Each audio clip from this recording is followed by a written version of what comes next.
صرف اس لیے کہ ابو نے فون کر کے کہہ دیا کہ آج سے بیٹا میں تو باہر ہوں اور میں پیزا وغیرہ کھا رہا ہوں، تو آج سے آپ جو ہے وہ میری سیاست سنبھالیں گے۔ یہ اس سے زیادہ بدقسمتی کی بات ہے۔ رات کو میں دیکھ رہا تھا مریم بی بی کی پریس کانفرنس، جو وہ پریس ٹاک کر رہی تھیں۔ اب مفتاح اسماعیل جو بھی ہے وہ ایک پی ایچ ڈی اکنامکس کا بہت پڑھا لکھا آدمی ہے اور بہت کامیاب کاروباری شخصیت بھی ہے۔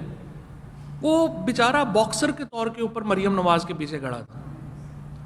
شاہد خاقان عباسی جیسا آدمی، وہ جب مریم بی بی دروازے سے نکلتی ہیں تو ہاتھ باندھ کے باہر کھڑے ہوتے ہیں۔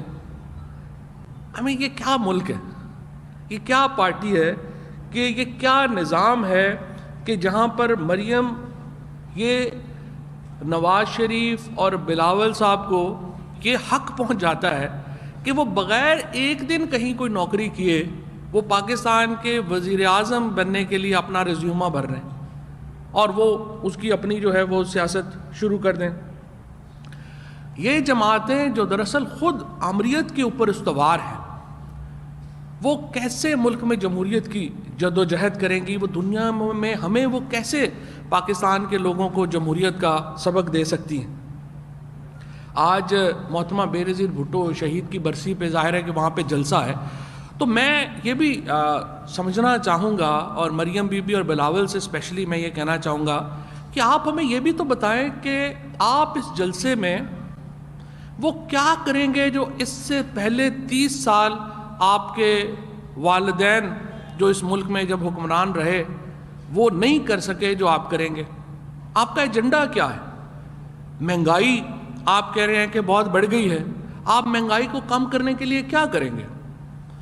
مریم نواز کہہ رہی تھی کہ بہت چینی کی مہنگائی ہو گئی ہے، تو 45% جو پاکستان کی جو چینی کا بزنس ہے وہ تو یا پیپلز پارٹی کے لیڈر زرداری صاحب کا ملکیت ہے یا آپ کی ملکیت ہے۔ تو آپ جب یہ نعرہ لگائیں اس کے ساتھ ہی اگلا اقدام آپ یہ کریں کہ چینی سے آپ نے جو پروفٹ کمایا ہے وہ پروفٹ آپ واپس کر دیں۔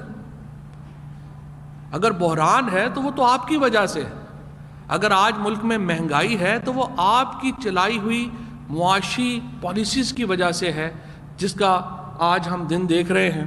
بجلی اگر مہنگی ہے تو اس لیے مہنگی ہے کہ آپ نے پوری دنیا سے علیحدہ ہو کر سب سے مہنگے معاہدے کیے، اس کی قیمت اب پاکستان کے عوام دے رہے ہیں۔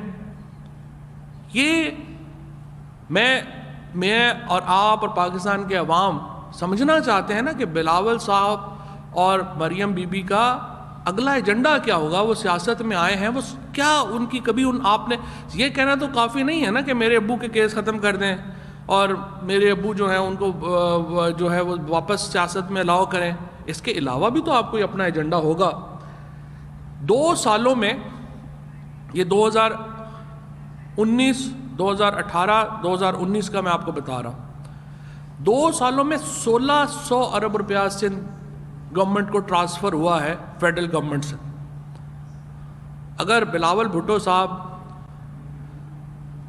آج لانگ مارچ کریں تو لانگ مارچ ان کو کرنا چاہیے مراد علی شاہ صاحب کے خلاف۔ سندھ حکومت کے خلاف بلاول بھٹو اگر لانگ مارچ کریں تو میں اپیل کروں گا پی ٹی آئی سندھ سے وہ اس کا حصہ بنے، اور سندھ حکومت سے جواب دہی کے لیے اگر بلاول بھٹو یہ لانگ مارچ کریں تو اس کا لاجک بنتا ہے کہ 1600 ارب روپیہ سندھ گورنمنٹ میں آیا، آپ نے کیا کیا؟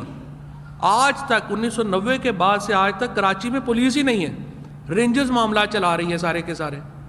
اتنا بڑا شہر ہے، پولیس نہیں ہے۔ کراچی کے شہری بوند بوند پانی کو ترس گئے ہیں، سڑکیں، نالیاں، گلیاں، اس کا کوئی پرسان حال ہی نہیں ہے، سکول نہیں ہے، صحت نہیں ہے۔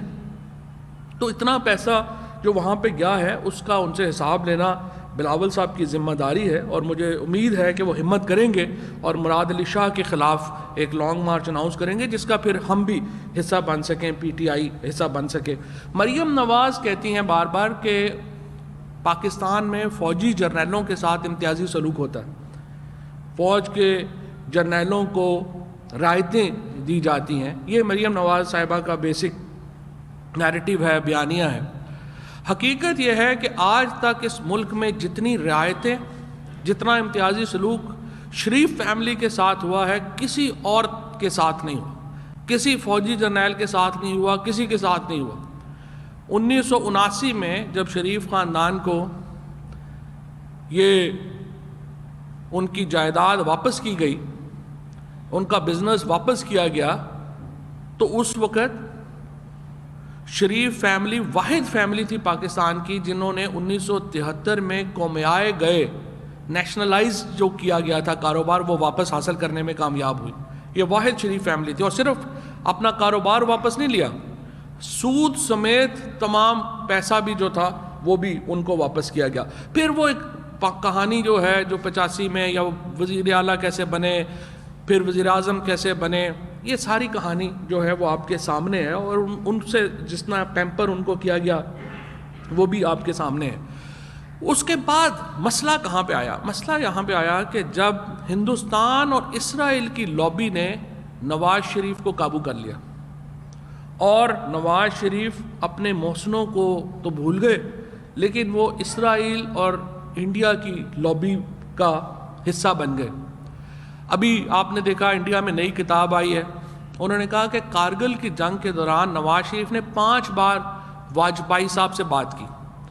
ابھی جب پاکستان کی فوج نے, پاکستان کے نیشنل سیکیورٹی کے اداروں نے کنفرم کیا کہ انڈیا پاکستان کے اوپر حملے کی تیاری کر رہا ہے, تو مودی صاحب کا خط آ گیا نواز شریف صاحب کے نام, ان کی والدہ کی انتقال پہ. عمومی حالات میں یہ ایک بالکل نارمل بات ہے, اور کوئی ایسی بات نہیں ہے اگر کوئی خط لکھے اور ایک جو ہے افسوس کا خط آتا ہے, عمومی بات ہے. کارگل کے دوران انہوں نے بات چیت کی.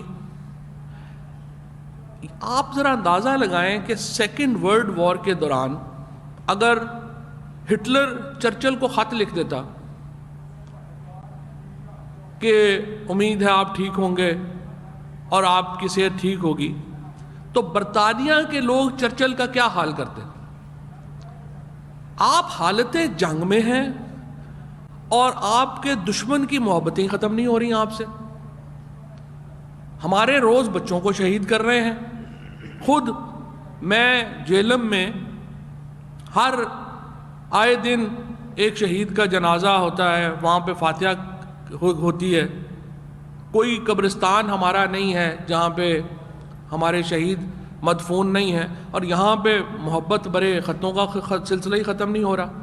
اور اب جو قادری صاحب نے کچا چٹھا کھولا اسرائیل کے ساتھ تعلقات کا, معاملات کا, تو آپ اندازہ لگا لیجئے کہ فوج کے ساتھ اختلاف کی بنیاد کہاں پڑی جب ہندوستان اور اسرائیل کی لابی نے شریف فیملی کو کیپچر کر لیا. وہاں سے راہیں جدا ہوئیں. ادروائز تو نواز شریف صاحب سب سے لاڈلے ہوا کرتے تھے. اسٹیبلشمنٹ کی سب سے لاڈلی فیملی پاکستان میں تو شریف فیملی رہی ہے. اسی لیے میں یہ سمجھتا ہوں کہ جلسے جلوس تو ہو رہے ہیں, اور یہ ابھی تو لاہور کے بعد یہ جلسہ ہے تو ویسے ہی معاملات ختم ہو گئے ہیں, اور لاہور واٹرلو ثابت ہوا ہے مسلم لیگ نون کی سیاست کا. کیونکہ لاہور کے لوگ, پرائم منسٹر صاحب اس دن کہہ رہے تھے کہ مجھے بڑا عرصہ لگا لاہور کے لوگوں کو کنونس کرنے میں کہ وہ ہمارے ساتھ نکلیں, کیونکہ پاکستان میں جو چند خطے جہاں پر سب سے زیادہ سیاسی اویئرنیس ہے وہاں وہ لاہور کے لوگ ان میں شامل ہیں. تو وہ کہہ رہے تھے کہ مجھے بڑا, اور جب لاہور کے لوگوں نے مریم نواز کو ریجیکٹ کیا تو اس کے بعد ان کی سیاست جو ہے وہ ویسی ختم ہوگی. ویسے بھی مسلم لیگ نون کی سیاست ہے کیا, ان کا نظریہ ہے کیا؟ یہ تو ایک پونزی اسکیم ہے. نون لیگ میں بیچنے والے کو پتہ نہیں وہ بیچ کیا رہا ہے, اور خریدنے والے کو پتہ نہیں وہ خرید کیا رہا ہے. یہ مسلم لیگ کی سیاست جو ہے وہ چل رہی ہے. میں یہ سمجھتا ہوں اس وقت ہمارا نعرہ یہ ہے پاکستان کو عزت دو. پاکستان کو عزت دو گے تو باقی ہماری آپ کی سب کی عزت ہے. اور میں یہ سمجھتا ہوں کہ پاکستان کی وزارت عظمیٰ کسی لاڈلے یا لاڈلی کی انٹرنشپ نہیں ہو سکتی. میرٹ کے اوپر بھی کچھ فیصلے جو ہیں وہ ہونے چاہیے.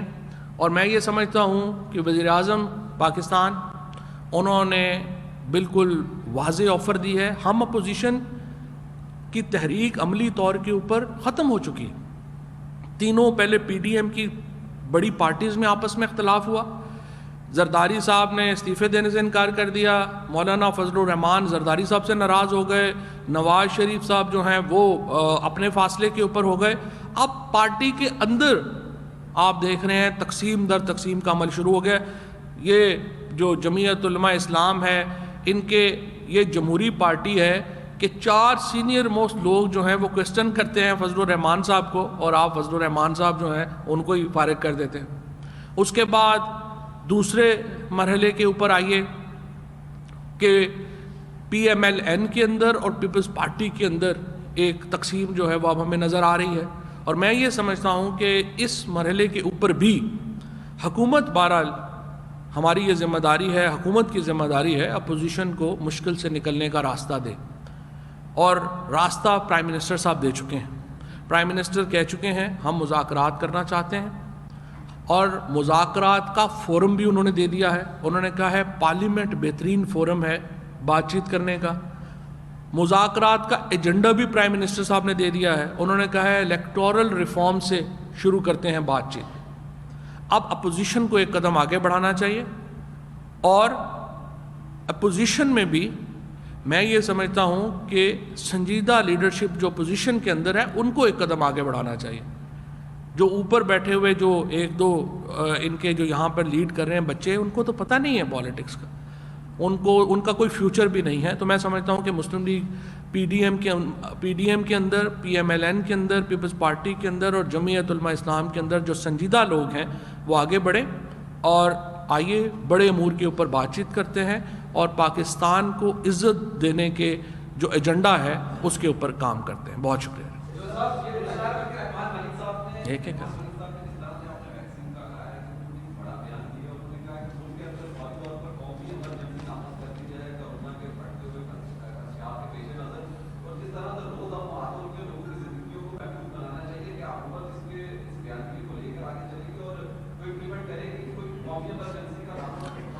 پاکستان نے کرونا کو بہت بہترین طریقے سے ٹیکل کیا ہے. اب تک دنیا میں پاکستان کی جو کرونا سے متعلق ایفرٹس ہیں ان کی تعریف ہو رہی ہے. WHO who, America who, world bank کے اکانومسٹ ہوں, پاکستان نے تو ایک معجزہ دکھایا ہے. اور انشاءاللہ عمران خان کی قیادت کے اندر پاکستان کی قوم انشاءاللہ اس دوسرے مرحلے میں بھی کامیابی سے نکلے گی. میں صرف آپ کو یہ بھی بتانا چاہتا ہوں, دیکھیں پہلے مرحلے میں جب 26 فروری کو کیسز آئے تھے ہم اپنا کچھ بھی نہیں بنا رہے تھے.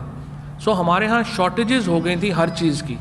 ہمارے پاس ماسک ختم ہو گئے تھے, ہمارے پاس سینیٹائزر ختم ہو گئے تھے, کئی ہاسپٹلز میں وینٹیلیٹرز نہیں تھے. آج الحمدللہ جب دوسرا مرحلہ جب آیا ہے اس میں تو ہم ہر چیز اپنی خود بنا رہے ہیں, ہم ایکسپورٹ کر رہے ہیں ہر چیز.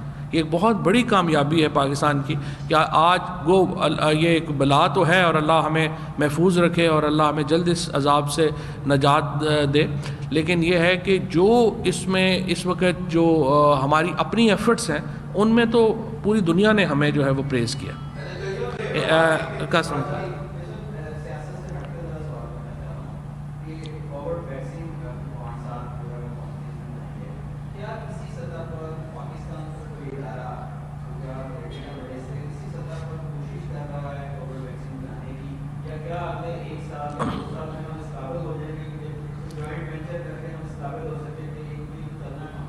نہیں, جو ویکسینز بنتی ہیں نا وہ ایک ملک نہیں بنا رہا ہوتا, ویکسین کنسورشیمز بنا رہے ہوتے ہیں. اسی طریقے سے آپ نے دیکھے نا لیڈ ایفرٹس مختلف ادارے کرتے ہیں لیکن کنسورشیم کریٹ کرتے ہیں.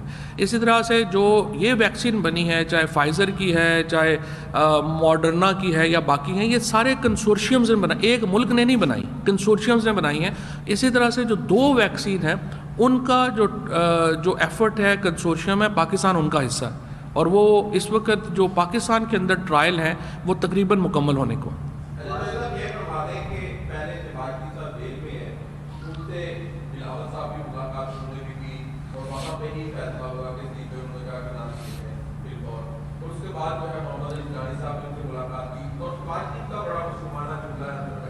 وہ کہتے ہیں کہ میں اندر بیٹھ کر کوئی کردار ادا نہیں کر سکتا, نیشنل ڈائلاگ کی بات آپ کر رہے ہیں کہ پرائم منسٹر نے بھی آفر کی ہے, تو کیسے پاسبل ہوگا کہ اگر شہباز شریف کو آپ جیل میں رکھیں گے اور وہ ڈائلاگ ہو جائیں گے؟ دیکھیے شہباز شریف صاحب کو ہم نے جیل میں نہیں رکھا ہوا, وہ تو اپنی بیل کینسل ہونے کے اوپر جو ہے وہ جیل میں گئے ہوئے ہیں, اور اس کی قانونی جو فارمیلٹیز ہیں وہ پوری کرتے ہیں تو وہ باہر بھی آ سکتے ہیں. اور اسی طریقے سے جو نیشنل ڈائلاگ ہے وہ ایشوز کے اوپر ہونا چاہیے, شخصیات کے اوپر تو نہیں ہونا چاہیے. اگر آپ جو اس وقت جو مسئلہ ہے وہ ہے ہی یہ کہ اس وقت شخصیات کے ارد گرد جو اپوزیشن کی سیاست ہے وہ شخصیات کے ارد گرد گھوم رہی ہے, ایشوز کے ارد گرد نہیں گھوم رہی. اگر آپ ایشوز پہ آ جائیں گے تو پھر یہ مسئلے نہیں ہوں گے. انصاری صاحب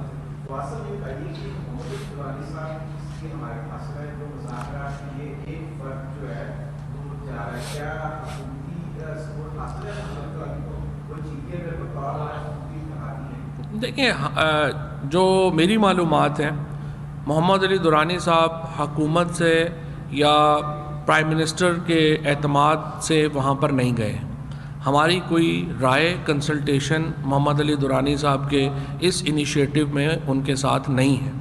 لیکن درانی صاحب کی جو یہ بات کہ نیشنل ڈائلاگ ہونا چاہیے اور گفتگو ہونی چاہیے, وہ اس میں تو کوئی حرج نہیں ہے. وہ تو ہم خود بھی بات کر رہے ہیں, پرائم منسٹر صاحب نے پہلے بھی کہا ہے ڈائلاگ ہونا چاہیے. لیکن دیکھیے اس وقت پاکستان میں جو ڈیسیجن میکنگ کا اختیار ہے وہ پرائم منسٹر کے پاس ہے, اور اس وقت پرائم منسٹر کے قد کا کوئی لیڈر پاکستان میں اور ہے بھی نہیں. تو اس لیے جو بھی پاکستان میں ایفرٹ ہونی ہے اس کا حتمی فیصلہ تو عمران خان نہیں کرنا.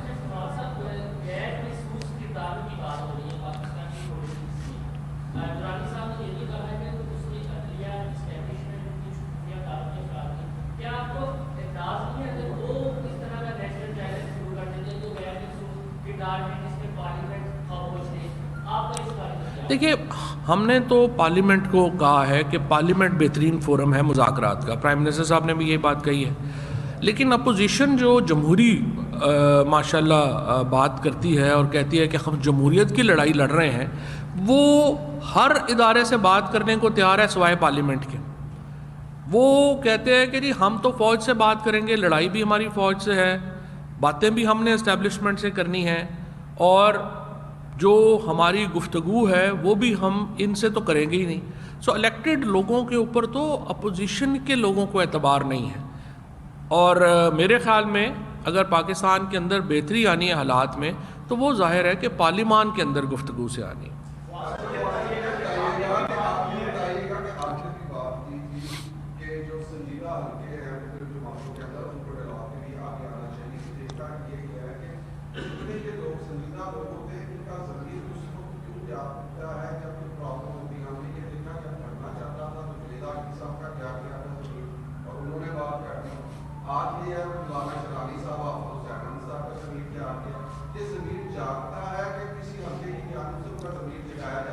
دیکھیں بات یہ ہے کہ جب جو شیرانی صاحب ہیں یا جو بھی باقی لوگ ہیں انہوں یہ بات وہ اب تک تو نہیں, اب انہوں نے نئی تو نہیں کی ہے, پہلے سے ہی معاملات چل رہے ہیں. جو انہوں نے پہلے بھی یہ بات کہی تھی. فضل الرحمان صاحب سے جو اختلاف ہے وہ کیا ہے, ان کا اختلاف کیا ہے؟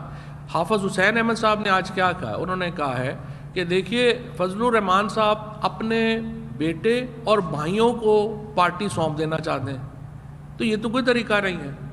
میں پہلے ہی نقطے میں نے عرض کیا تھا کہ پاکستان میں ہم پوری دنیا بادشاہتوں سے آگے نکل رہی ہے, ہماری پولیٹیکل پارٹیز کہہ رہی ہیں کہ نہیں ہم نے بادشاہتیں بحال کرنی ہیں. سو جے یو آئی کے اندر بھی بنیادی اختلاف اسی بات کے اوپر ہے کہ آپ پارٹی کے سٹرکچر کو جمہوری بنانے کے بجائے آپ اس کو آمرانہ بنا رہے ہیں اور آگے اپنی فیملی میں پالیٹکس لا رہے ہیں. یہی ان کا بنیادی مسئلہ ہے.